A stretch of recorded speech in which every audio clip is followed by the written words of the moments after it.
நவாஸ்கானின்னு ஒரு ஏவுகணையை ஏவுனாங்க. ஏவி விட்டு என்ன பண்ணா அங்க ஒரு பிரச்சனையை கிரியேட் பண்ணாங்க. அதுல இருந்து வந்ததுதான் தவிர்த்து திருப்பரங்குன்றத்தால கிறிஸ்டினுக்கும் முஸ்லீம்ஸ்க்கும் இந்துஸ்க்கும் முஸ்லீம்ஸ்க்கும் எந்த விதமான சண்டையோ எந்த வித பிரிவினைவாதமும் இல்லை. அதை எப்படியாவது கொண்டு வந்தோம்னு சொல்லிட்டு திருட்டு கால இருக்கவங்க மட்டும்தான் வந்து ஒவ்வொரு நிமிஷமும் வந்து பண்ணிட்டு இருக்காங்க. அதுக்கு ஒரு உயிர் பலி.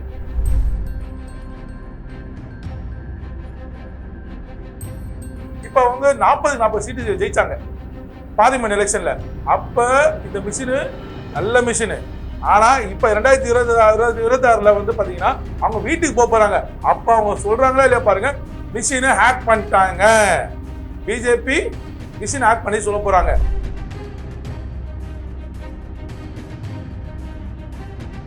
அது கம்ப்ளைண்ட் கொடுக்கணும்.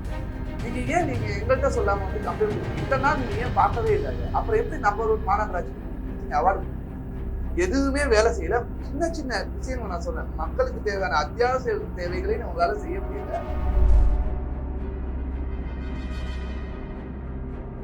நம்ம அமைச்சர் நாசர் பாய் என்ன பண்ணாங்க சொல்லுங்க பார்க்கலாம். ஒண்ணுமே இல்லைங்க. என்ன பண்ணாங்க? அவங்க வீடு சின்னதா ஒண்ணு இருந்தது. இப்ப வந்து அரண்மனை மாதிரி ஒரு வீடு இருக்கு. அதுக்கு காசு எங்க வந்துச்சுன்னு தெரியல. எப்படியாவது இந்து சகோதரர்களுக்கு முஸ்லீம்ஸ்க்கு எல்லாத்துக்கும் ஒரு மத கலவரம். என்ன உனக்கு என்ன அவ்வளவு வெறி? மேக்சிமம் சம்பாதிச்சாச்சு, மேக்சிமம் கொள்ளை அடிச்சாச்சு. உனக்கு என்ன அவ்வளவு வெறி? இன்னொரு விஷயம் பாத்தீங்கன்னா அந்த 1000 ரூபாய் கொடுக்குறேன்றீங்க. இன்னொரு அமைச்சர் சொல்றாரு, ஜாலியா பேசலாம், நீ ரீசார்ஜ் பண்ணிட்டு ஜாலியா பேசலாம். வெக்கமா இல்ல உனக்கு? உன் வீட்டு பொண்ணுகிட்ட இப்படி பேசுவியா? வெக்கமா இல்ல? எங்க தமிழக மக்கள் பொண்ணுங்களை பார்த்தா உங்களுக்கு அசிங்கமா இருக்கா? என்னென்ன ஊழல் நடந்தது, இந்த 4000 கோடி எங்க போச்சு, யாருக்கு போச்சுன்றது தெளிவா வந்து நம்ம டிஎம்கே ஃபைல்ஸ் 1, 2, 3 ரிலீஸ் பண்ணுறதுல எங்க முன்னாள் மாநிலத்தோட திருப்பி ரிலீஸ் பண்ணிட்டே இருப்பாரு. அப்ப ஒருத்தருக்கும் உள்ள போறது உறுதி.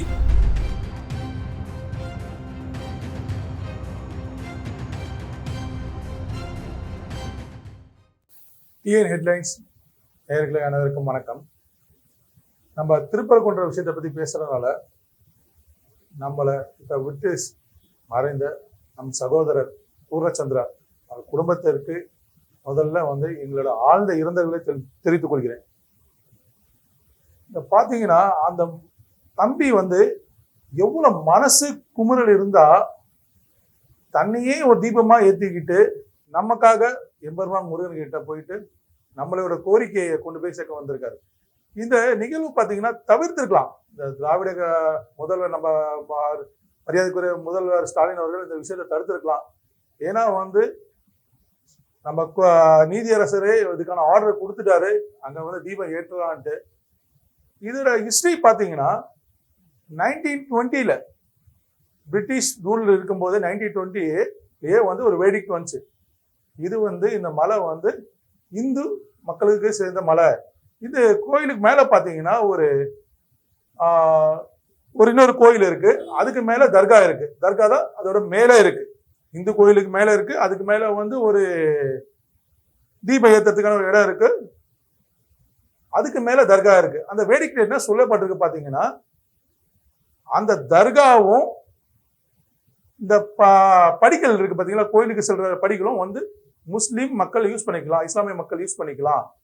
மற்றபடி இந்த இடத்தை தவிர மற்றதெல்லாம் இந்து சமூகத்துக்கு சேர்ந்து சொல்லிட்டு 1920 இது வந்து தீர்ப்பு வழங்கப்பட்டது. இந்த தீர்ப்பை முன்னிட்டு தான் நம்ம நீதியரசர் இப்ப வந்து தீர்ப்பு கொடுத்திருந்தாரு. இது வந்து இந்த இடத்துலதான் வந்து தீபம் ஏற்றத்துக்கு எல்லாம் வந்து பர்மிஷன் இருக்கு சொல்லி தீர்ப்பு அளிச்சு கூட நம்ம வந்து திராவிட ஆட்சி பாத்தீங்கன்னா இந்து மக்களுக்கு ஒரு எதிரான வந்து ஆட்சி நடத்துற மாதிரி தான் இருக்கீங்க. ஓகேங்களா?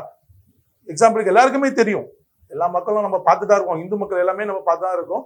என்னன்னா ஒரு கிறிஸ்துமஸுக்கோ ஒரு ரம்ஜான் பக்ரீத்துக்கோ வாழ்த்து தெரிவிக்கிற நம்ம முதல்வர் ஒரு இந்து பண்டிகை, முக்கியமான பண்டிகை ஒரு தீபாவளியோ பொங்கலுக்கு வாழ்த்து சொல்ல மாட்டேன்றாரு. முன்னாள் மாநில தலைவர் அண்ணாமலை அண்ணா சொல்லியிருப்பாரு. இது வந்து கிளியர் ஸ்டேட்மெண்ட் தான். 1920 சரி 30 பிரிட்டிஷ் கவர்மெண்ட் வெடிக்கிட்டு எடுத்து பாத்தீங்கன்னா தெரியும்.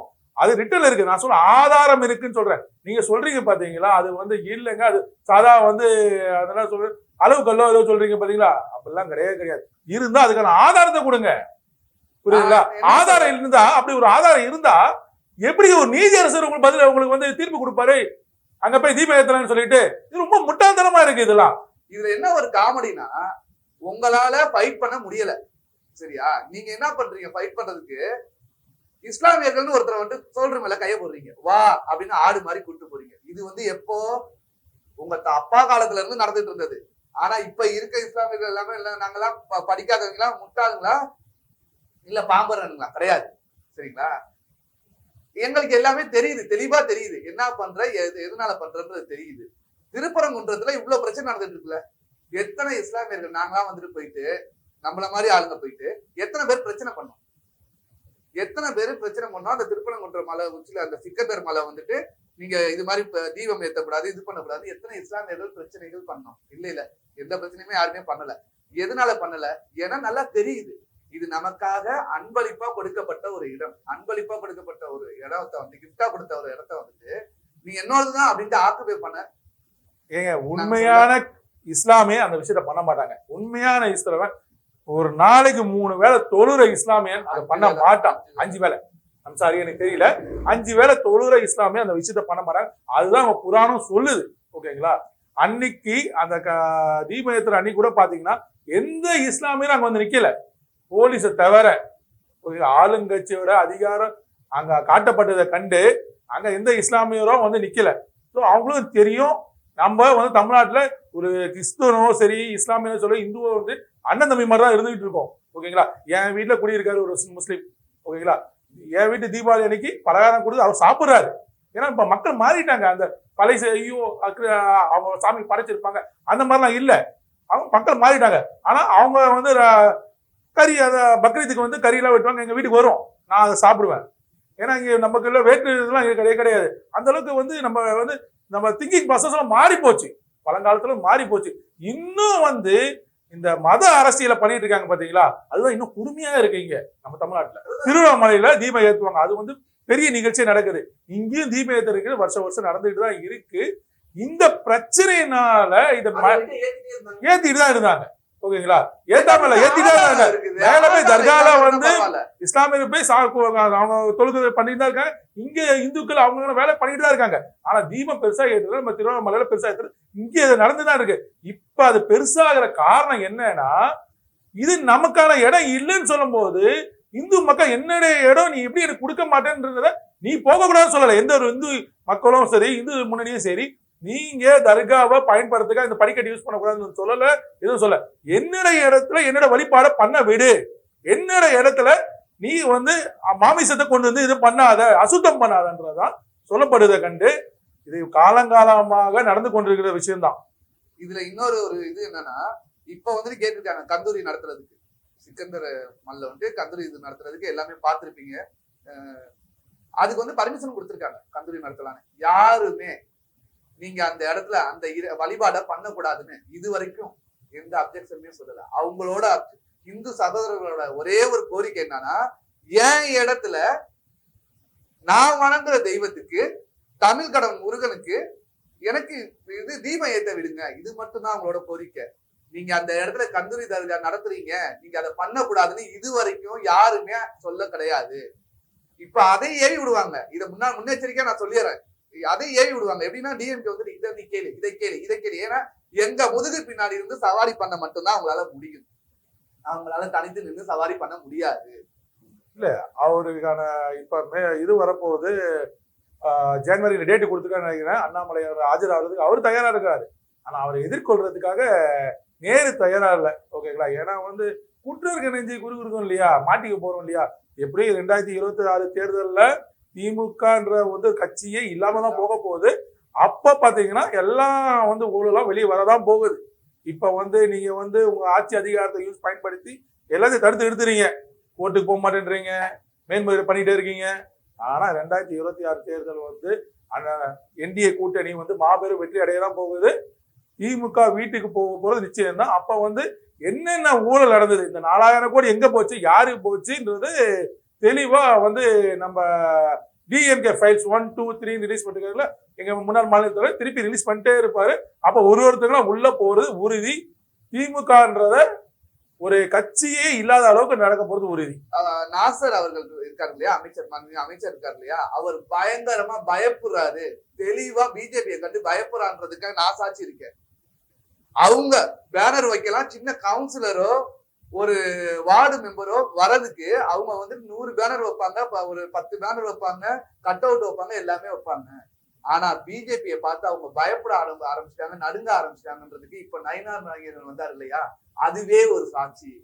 ஏன்னா அவங்களோட வண்டிக்கு ரவுண்ட் அடிச்சுட்டே இருக்குது. எத்தனை பேனர் வச்சிருக்காங்க, எவ்வளவு கொடிப்பட்டிருக்காங்க, எவ்வளவு பிரம்மாண்டமா பண்றாங்க. எதையும் பண்ண விடக்கூடாது, முடக்க வேண்டும் என பயங்கரமா வந்துட்டு அவங்க வந்து ட்ரை பண்ணாங்க. ஆனா அது எல்லாமே இல்லாம பயங்கர சக்சஸ்ஃபுல்லா போச்சு, வெரி சக்சஸ்ஃபுல்லா போச்சு இந்த ஆவடி சட்டமன்றத்துல. நீங்க கேட்ட கேள்விக்கு இன்னொரு விஷயம் என்னன்னா, எதுக்குங்க நான் நாசருக்கு ஓட்டு போடணும்? நான் வந்து பிஜேபி கட்சிக்காரன் இல்லை, நான் பொதுமக்களா கேட்கிறேன். அவருக்கு நான் எதுக்கு ஓட்டு போடணும் சொல்லுங்க. அவர் ஆவடிக்கு என்ன பண்ணிருக்காரு முதல்ல அதை சொல்லுங்க பார்க்கலாம். யாரா ஒருத்தங்க எனக்கு ஆவடிக்கு அவர் இதை பண்ணாரு அதை பண்ணாரு. இதுக்கு முன்னாடி ஒருத்தர் இருந்தாரு, அவர் பாவம், அவர் வந்து நல்லா படிச்சவர், வந்தாரு நிறைய இடத்துல வந்து. ஆனா ஆவடியிலேயே பூங்காங்கள் அதிகமா வந்துச்சுன்னா அதுக்கு அவர் தான் காரணம். ஆவடிக்கு அடையாளமா ஒரு டைட்டில் பார்க் வந்துச்சுன்னா அவருக்கு அதுதான் காரணம். அவர் பேர் தான் மொஃபாய் பாண்டியராஜ். அவர் பண்ணதுல ஒரு 5% இல்ல 1% நம்ம அமைச்சர் நாசர் பாய் என்ன பண்ணாங்க சொல்லுங்க பார்க்கலாம். ஒண்ணுமே இல்லைங்க. என்ன பண்ணாங்க? அவங்க வீடு சின்னதா ஒண்ணு இருந்தது, இப்ப வந்து அரண்மனை மாதிரி ஒரு வீடு இருக்கு. அதுக்கு காசு எங்க வந்துச்சுன்னு தெரியல. அது திமுக கிட்ட கேட்கக்கூடாத கேள்வி இது. ஓகேங்களா? இதுதான் அதுதான் அவங்களுக்கு அவங்க பண்ணிக்கிட்டாங்க. எப்படி வந்து முதல்வருக்கு அப்புறம் அவங்க பையன் பண்ணவங்க, அவருக்கு அப்புறம் அவர் பையனை உருவாக்கிட்டு இருக்காரு. அதை பண்றாரு, சரியா பண்றாரு.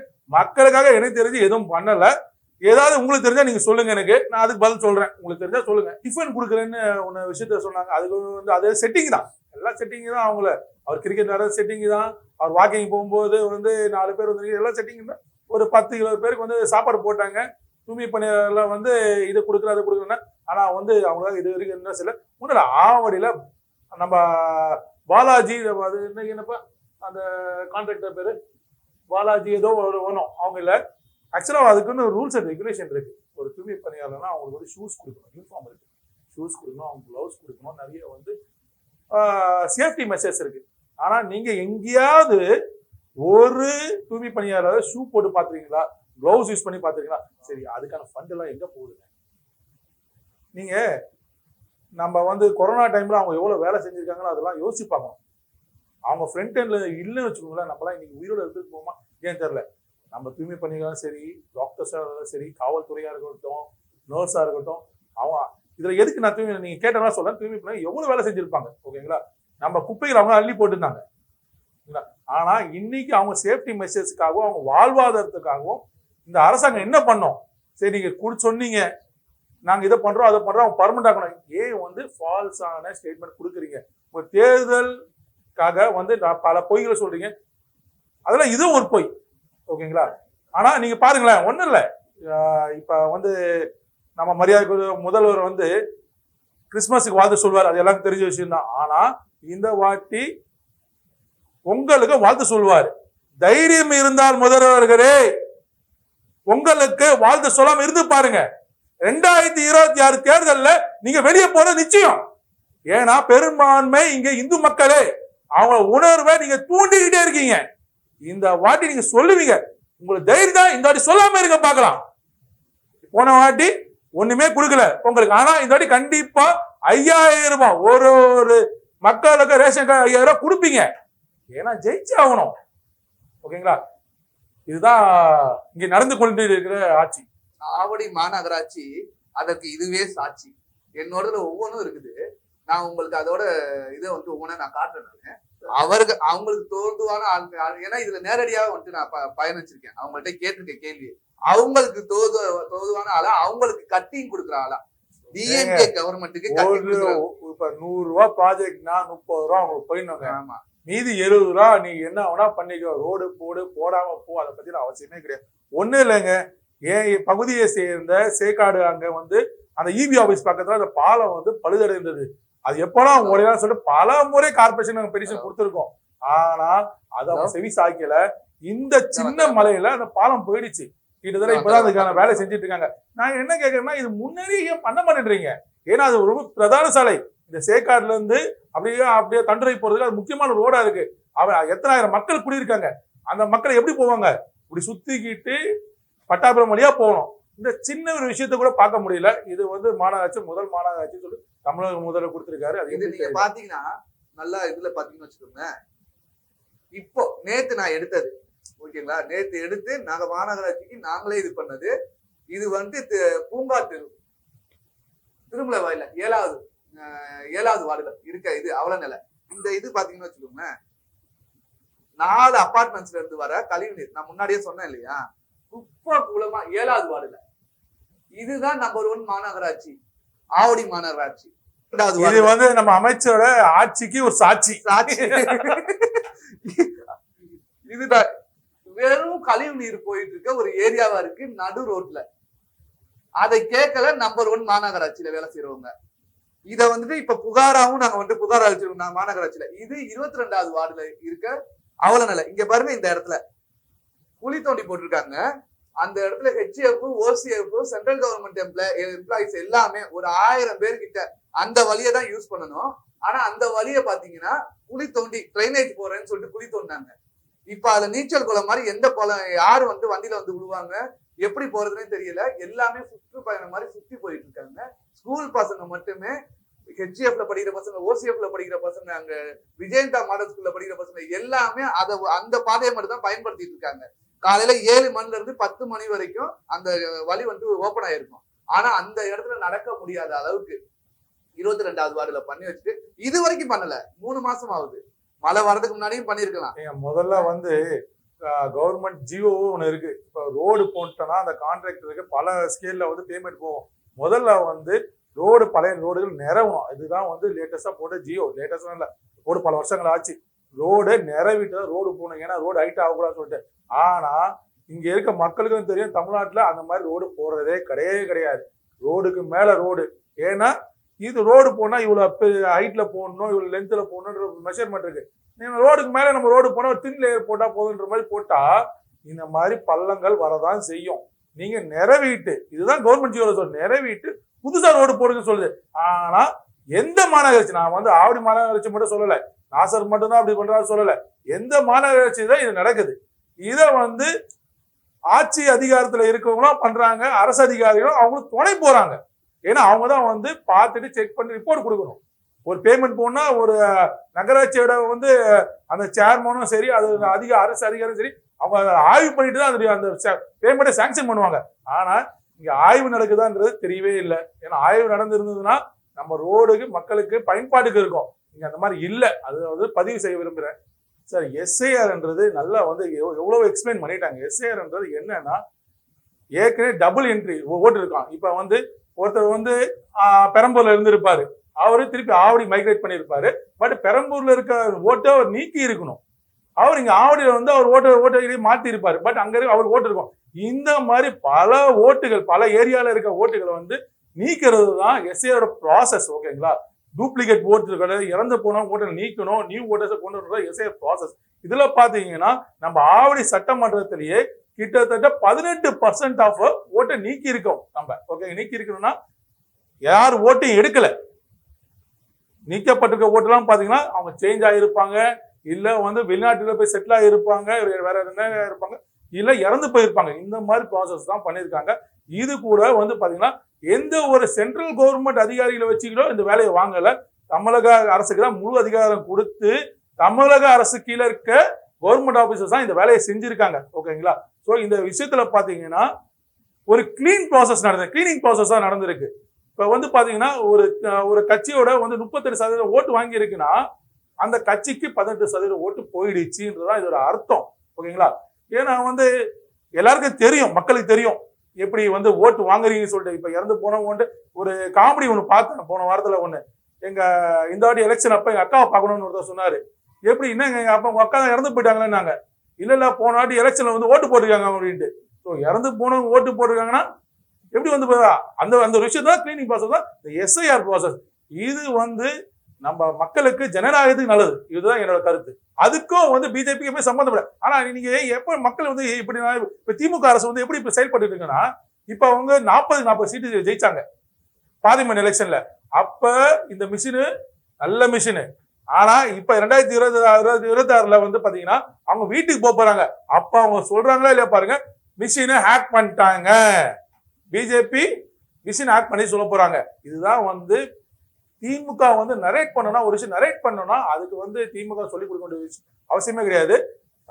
அவங்க அதுல வந்து ஒரு மாஸ்டர் முடிச்சவங்க அவங்க. ஓகேங்களா? எஸ்ஏஆர் ப்ராசஸ் நான் ஏற்கனவே முன்னாடி கிளியரா சொல்லியிருப்பேன். It's cleaning process. கிளீனிங் ப்ராசஸ்னா தவறுகளை சரி பண்ணிட்டு இருக்கும். அதுக்காக சரி பண்ணிருக்காங்க. அதுக்கான ப்ராசஸ் கண்டு இது வந்து யாரையும் இதை பத்தி நான் வந்து தெளிவா சொல்லிடுறேன். என்னையே வந்து வச்சு நான் சொல்றேன். என்னன்னா, என்னோட சகோதரி வந்து 2 வருஷத்துக்கு முன்னாடி இறந்து போனாங்க. இந்த எஸ்ஏஆர் இது இருக்கு இல்லையா, இது வரைக்கும் அந்த ஓட்டர் ஐடியில வந்து எந்த இதுவுமே வந்து அவங்க வந்து பேர் நீக்கம் பண்ணல. ஆஃப்டர் 6:30க்கு மேலதான் கரண்ட் போயிரும், இது போயிரும். என்னோட அக்கா வந்து ஓட்டு போடுவாங்க. இவரு சகோதரர் சொன்ன மாதிரி அப்பாவோடது 11 வருஷம் 12 வருஷம் ஆகுது. அப்பா இறந்து போய் ஓட்டர் ஐடியில இருந்து அவர் வந்து நீக்கப்படவே இல்லை. ஆனா இந்த தாட்டி தான் அது எல்லாமே நீக்கப்பட்டு. எஸ்ஏஆர் ப்ராசஸ் இன்னொரு விஷயம் என்னன்னா, இது எஸ்எஸ்ஆர் ப்ராசஸ் இல்ல, எஸ்ஏஆர் ப்ராசஸ். ஓகேங்களா? இப்ப டிராஃப்ட் காப்பி வந்திருக்கு. டிராஃப்ட் காப்பி எல்லாம் வந்து கட்சிக்காரங்களும் அந்த டிராஃப்ட் காப்பி கொடுப்பாங்க. ஓகேங்களா? அப்படி இருக்கும்போது உங்க கட்சி சார்ந்த உங்களுக்கு தெரிஞ்சவங்க யாராவது ஓட்டு வந்து தவறா நீக்கப்பட்டிருக்கோ, இல்ல தெரியாத ஓட்டு இங்க சேர்க்கப்பட்டிருந்தாலும் நம்ம மேல்முறையீடு பண்ணலாம். ஓகேங்களா? அதுக்கான ப்ராசஸ் தான். It's clean step by step process. இது வந்து நம்ம வந்து பிஜேபி எடுத்துட்டாங்க, சென்ட்ரல் கவர்மெண்ட் எடுத்துட்டாங்க, தேர்தல் அதிகாரம் எடுத்துட்டாங்க, அவங்க வந்து எல்லாத்தையும் வந்து எடுத்துருவாங்க, ஓட்டு எடுத்துருவாங்க அப்படின்ற விம்பெல்லாம் கிடையவே கிடையாதுங்க. இதுக்கு ஒரு இப்ப வந்து டிராஃப்ட் காப்பி வந்துருக்கும். அந்த டிராஃப்ட் காப்பி வந்த பிறகு 1 month பீரியட் டைம் இருக்கு. ஓகேங்களா? அந்த 1 month பீரியட்ல டைம்ல வந்து நம்ம பகுதியில இருக்க ஏதாவது ஓட்டை வந்து நீக்கி இருந்தாலும் அது சேர்க்கலாம். ஒருவேளை சேர்க்கலைன்னா அதுக்கு தேர்தல் ஆணையம் வந்து பதில் சொல்லணும், கோர்ட்டுக்கு போலாம். இந்த மாதிரி ப்ராசஸா எஸ்ஏஆர் ப்ராசஸ். இது ஒரு நீட்டான ப்ராசஸ், எல்லா மக்களுக்கும் தேவையான டெமோக்ராட்டிக் ப்ராசஸ். பெண்கள் சுத்தமா பாதுகாக்கல. இன்னும் அந்த சார் யார் அந்த சாருக்கு தெரியல. அந்த சாருக்கு வேற பெயில் கொடுத்துருக்காங்க. எங்க நடக்கும் இந்த மாதிரி கொடுமை? அது கூட ஒரு பெரிய ஒரு யூனிவர்சிட்டி, அதுக்குள்ள எப்படிங்க ஒரு தனி மனிதன் உள்ள போக முடியும்? இவ்வளவு பெரிய கொடுமை. அது அந்த அளவுக்கு தான் இங்க ஆட்சி அதிகாரம் நடந்துட்டு இருக்கு. ஓகேங்களா? அதே மாதிரி அந்த பஸ், ஃப்ரீ பஸ் லேடிஸ்க்கு, ஓசி பஸ் அப்படி சொல்லலாம். ஓசி பஸ் சொன்னா நம்ம தமிழக மக்களுக்கு காதல் நல்லா விளட்டுன்றதுக்காக இதை சொல்றேன். ஓசி பஸ். ஏங்க யாரோ உங்ககிட்ட ஓசியில பஸ் கேட்டாங்களா? எங்க கிட்ட காசுல போறதுக்கு சரி ஓசி பஸ்ன்னு சொல்லி கொடுத்துட்டீங்க. எவ்வளவு இழிவா பேசுறீங்க எங்க பெண்களை நீங்க, ஓசி பஸ்ன்னு சொல்லிட்டு. ஓகேங்களா? எங்ககிட்ட காசு இல்ல, சரி சரி இதாவது வந்து ஃப்ரீயா கொடுத்தீங்க, ஓகே ரைட்டு. மீதி இருக்க பஸ்ஸுக்கு விலை ஏத்துறீங்க, அதை பத்தி சொல்ல மாட்டேன்றீங்களே. கரெக்டுங்களா? 1000 ரூபாய். இன்னொரு விஷயம் பாத்தீங்கன்னா, அந்த 1000 ரூபாய் கொடுக்குறேன்றீங்க. இன்னொரு அமைச்சர் சொல்றாரு, ஜாலியா பேசலாம், நீ ரீசார்ஜ் பண்ணிட்டு ஜாலியா பேசலாம். வெக்கமா இல்ல உனக்கு? உன் வீட்டு பொண்ணுகிட்ட இப்படி பேசுவியா? வெக்கமா இல்ல? ஏங்க எங்க தமிழக மக்கள் பொண்ணுங்களை பார்த்தா உங்களுக்கு அசிங்கமா இருக்கா? ஜாலியா பேசுவியான். என்ன என்ன எப்படிங்க அநாகரிகமா இல்ல உங்களுக்கு பேசுறதுக்கு? இவங்கள புடிச்சு முதல்ல உள்ள போட்டுக்கணுங்க. இவங்கள அமைச்சர் ஆக்கி அழகு பார்த்துட்டு இருக்கோம் தமிழக மக்கள். ஆனா இந்த 2026 தேர்தல் இவங்களுக்கு ஒரு சாபக்கேடா இருக்க போது. எல்லாரும் வீட்டுக்கு போறாங்க. நோட் பண்ணிக்கோங்க. மக்களோட முதல் கேள்வி, ஒரு 4000 கோடி எங்க போச்சு அப்படின்ற கேள்வி இருக்கு. ஓகேங்களா? யார் அந்த சார்ன்ற மாதிரி இப்ப அந்த மழை வரும்போது 4000 கோடி எங்க போச்சு? நம்ம மேயர் பிரியா மேடம் சொல்லியிருந்தாங்க, நாங்க போன ஃபிளட்ல முக்காவாசி வேலையை முடிச்சிட்டோம். அப்படி முக்காவாசி வேலை முடிச்சோம்னா இந்த வருஷம் வந்து ஃபுல்லா முடிச்சிருக்கணும். ஆனா இன்னும் வந்து வேளச்சேரி பக்கமோ எல்லா இடத்துலையும் பாத்தீங்கன்னா ஒரு பக்கமோ பிரிட்ஜ் மேலதான் கொண்டு போய் கார் நிப்பாட்டுறாங்க. ஓகே, வளர்ச்சி முதல்ல தமிழக முதல்வர் இருக்க சென்னையிலே இல்ல. அப்புறம் முதலுக்கு எங்க வரப்போகுது? முதல்ல இருக்கு, வளர்ச்சி இருக்கு. எங்க இருக்கு? உங்க குடும்பத்துல வளர்ச்சி இருக்கு. நீங்க உங்க அப்பா முதல்வரா இருந்தாரு, வளர்ந்தாரு. நீங்க முதல்வரானீங்க, வளர்ந்துட்டீங்க, சூப்பர். அடுத்தது உங்க பையனை துணை முதல்வராக்கிட்டீங்க. நீங்க தான் சொன்னீங்க, நான் முதல்வராக இருக்கின்றனால என் புள்ள வந்து அரசியல் வரணும்னு அவசியம் கிடையாதுன்ட்டு. ஆனா பையனையும் கொண்டு வந்தீங்க. எவ்வளோ சீனியர் மினிஸ்டர் இருக்கும்போது நீங்க அவங்களாம் வந்து துணை முதல்வர் ஆகக்கூடாதா? நான் முதல்வர் கேட்கிறேன், அவங்க துணை முதல்வர் ஆகக்கூடாதா? இது என்ன அரசாங்கம் இது உங்களுக்கு? புரியல. இது என்ன நம்ம ராஜாக்கு அப்புறம் இன்னொரு ராஜாவா? அடுத்து இப்ப உங்க பேரன் வேற. எங்க இருந்துங்க? இப்ப நீதியரசர் அவர் அந்த தீர்ப்பை சும்மா கொடுத்தல. நான் ஏற்கனவே இதுல பதிவு பண்ணியிருக்கேன். 1920 வந்த தீர்ப்பு, பிரிட்டிஷ் கவர்மெண்ட்ல இருக்கும்போது 1920 வந்த வெடிக் தான் அது. அதுக்கப்புறம் 30 திருப்பியும் வெடிக் வந்தது. அதுல அதெல்லாம் ஆய்வு பண்ண பிறகுதான் நம்ம நீதியரசர் தீர்ப்பை கொடுத்தாங்க. ஆனா என்ன பண்றாங்க, அதுக்கு கார்த்திகை ஒரு நாள் முன்னாடி இந்து அறநிலைத்துறை இருக்கு. அறநிலைத்துறை யாருக்காக வேலை செய்யணும்? இந்து மக்களுக்காக வேலை செய்யணும். ஆனா இங்க அறநிலைத்துறை இந்து மக்களுக்காக வேலை செய்யல. டிஎம்கே பாக்கெட்ல எவ்வளவு போடலான்னு தான் வேலை செய்யறாங்க. ஓகேங்களா? அவங்க என்ன பண்றாங்க, அவங்க டிபார்ட்மெண்டே வச்சு மேல்முறையீடு பண்றாங்க. எதுக்கு பண்ணாங்க? இங்க இந்து சமுதாயத்தை அழிக்கணும்னு இருக்கீங்க நீங்க. ஓகேங்களா? நீதி அரசர் சொல்றாரு, நீதி அரசர் ஒரு ஜட்ஜ்மெண்ட் கொடுக்குறாரு. அதை நிறைவேற்ற வேண்டியதுதான் எந்த ஒரு ஆட்சியாளரோட வேலை. இங்க போலீஸ்காரங்களும் அவங்க வேலையை செய்யல. இங்க முதல்வரும் அவர் வேலை செய்யறது இல்லை. இப்படிதான் தமிழகத்துல ஆட்சி நடந்து கொண்டு இருக்கிறது. இல்ல 10 லட்ச ரூபான்றது ஒரு பெரிய பணம் கிடையாது. பட் அந்த குடும்பத்துக்கு இப்போதைக்கு இந்த சூழ்நிலைக்கு அந்த 10 லட்ச ரூபா உதவும். எங்க மாண்புமிகு தமிழக தலைவரை நயனா நாகேந்திரன் கோரிக்கை கண்டிப்பா நம்ம இந்த தமிழக அரசு செய்யாது. ஏன்னா அவங்களுக்கு கள்ளசாராயம் குடிச்சிட்டு இறந்து போறவங்களும் 10 லட்ச ரூபா கொடுப்பாங்க. ஆனா இதுக்கு அனௌன்ஸ் பண்ண மாட்டாங்க. ஏன்னா இது அவங்களுக்கு எதிரான செயல். இப்ப நான் கொடுத்துட்டு வச்சுக்கோங்களேன், நான் எப்படி சொல்றதுன்னா, நான் நீதியரசர் சொல்றது நான் ஒத்துக்கிறேன்ற மாதிரி ஆயிடும். அதனால இதை கண்டிப்பா செய்ய மாட்டாங்க. ஆனா இந்த 2026 ஆட்சியில திமுக கண்டிப்பா ஒழிக்கப்படும். அப்ப அந்த குடும்பத்துக்கு ஒரு விலக்கேற்ற மாதிரி நம்ம மாநில தலைவர் நயனா நாகேந்திரன் ஏதாவது அந்த குடும்பத்துக்கு அதை செயல்படுத்துவார். இப்ப ஒரு மத்திய அரசுல திட்டம் வச்சுக்கோங்களேன், அந்த திட்டத்துக்கு ஒரு பேர் இருக்கும். ஆனா இங்க நம்ம தமிழ்நாட்டுல மட்டும்தான் அவங்க குடும்ப பேர் வச்சிருந்தா திட்டத்துக்கு எல்லாம் பேர் இருக்கும். இப்ப பஸ் என்று வச்சுக்கோங்க, அரசு பேருந்து, எந்த அரசோட பேருந்து? இந்த வடிவேல் படத்துல காமெடி வரும்ல, இங்கே நல்ல மீன்கள் இருக்கப்படும், அந்த மாதிரிதான் இருக்கு. அரசு பேருந்து எந்த அரசு? இது தமிழக அரசு இல்லைங்களா? அதனால தமிழ்நாடு அரசு பேருந்துன்றதான் ஒரு பஸ்ல போடணும். இப்ப எல்லா ஸ்டேட்டும் பாத்தீங்கன்னா அப்படிதான் இருக்கும். நம்ம ஊர்ல மட்டும் அது ஏன் தமிழ்நாடு அரசு பேருந்து, தமிழக அரசு பேருந்துன்னு போட மாட்டேங்கிறாங்கன்றது நம்ம முதல்ல தான் சொல்லணும். அது பாஜகன்ற பாரதிய ஜனதா கட்சின்ற ஒரு கட்சி ஆட்சி கட்சியில அமர்ந்தா மட்டும்தான், அலையன்ஸ் ஏடிஎம்கே இருக்காங்க, அவங்களோட சேர்ந்து அமைஞ்சா மட்டும்தான் இந்த விஷ செடி விஷ மரத்தை புடுங்க முடியும், அழிக்க முடியும்.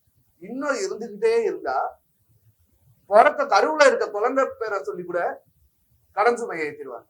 ஏன்னா நம்ம தமிழ்நாட்டுல இருக்கிற ஒவ்வொருத்தர் மேலேயும் கடன் சுமைகள் அவ்வளவு ஏற்றி வச்சிருக்க தமிழ்நாடு அரசு. எப்படின்னா தமிழ்நாட்டு இதுல அவங்க ஆட்சிக்கு வர்றதுக்கு முன்னாடி எவ்வளவு இருந்ததுன்னு உங்களுக்கே தெரியும். இப்ப ஆட்சிக்கு வந்ததுக்கு அப்புறம் 4000 கோடி 5000 கோடி நாங்க அதுக்கு செலவு செஞ்சோம், இதுக்கு செலவு செஞ்சோம், அப்படி இப்படின்றாங்க. ஆனா எடுத்துக்காட்டு என்ன, அது 0ல தான் இருக்காங்க. அந்த 4000 கோடி எங்க போச்சு? தமிழ்நாட்டுக்கு தான் செஞ்சோம், தமிழ்நாடு மக்களுக்கு தான் செஞ்சோம், தமிழ்நாட்டுக்கு மக்களுக்கு தான் செஞ்சோம். சென்ட்ரல் கவர்மெண்ட் ஆனா தரமாட்டேங்குது. கையில எப்படியோ வாங்கி செய்யறாங்க. அது எல்லாமே கண் கூட தமிழ்நாட்டு மக்கள் பார்த்துட்டு தான் இருக்காங்க. இங்க ஆவடியில எடுத்துக்கோங்க எக்ஸாம்பிள். ஒவ்வொரு இடத்துல, அதாவது 21வது வார்டுல இருந்து 21வது வார்டு, 22வது வார்டு, நான் நேற்று வரைக்குமே 7 கம்ப்ளைண்ட் நகராட்சி கொடுத்துருக்கேன். சரியா பணி செய்யல, குப்பை எடுக்க மாட்டாங்க.